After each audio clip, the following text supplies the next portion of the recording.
گوجری زبان میں اپڈیٹ سنیے۔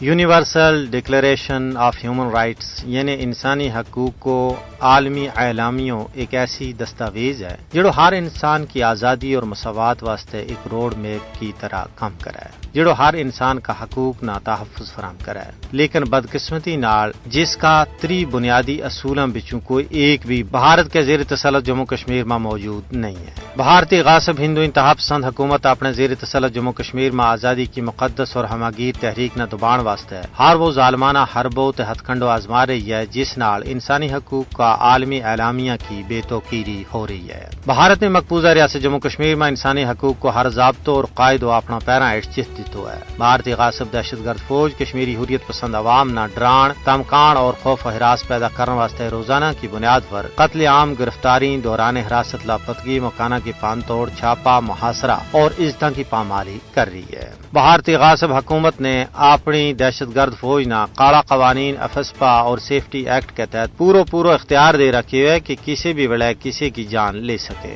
اس درندگی پر انہوں کو کوئی محاسبہ نہیں ہے۔ 5 اگست 2019 جد تو بعد بھارتی غاصب حکومت نے کشمیر کے خصوصی حیثیت کو ختم کیا ہے۔ ظلم و ستم اور غیر سامانی ماں بے انتہا باد ہو گیا ہے۔ یہ سارا ظلم و جبر کو کھیڑ بھارتی فوج اس واسطے کھیڑ رہی ہے تاکہ کشمیر کا لوکانا اپنا پیدائشی اور بنیادی حق کی خود ارادیت تو دستبردار کیا جا سکے۔ حالانکہ اقوام متحدہ کی کئی رپورٹاں اور انسانی حقوق کی عالمی تنظیموں کا ثبوتوں کے باوجود درندگی کو یہ ننگو ناچ جاری ہے۔ یا اقوام عالم کی منصبی ذمہ داری بنے کہ وہ بھارت کا خونی ہتھانہ روکن میں اپنا عملی کردار ادا کرے۔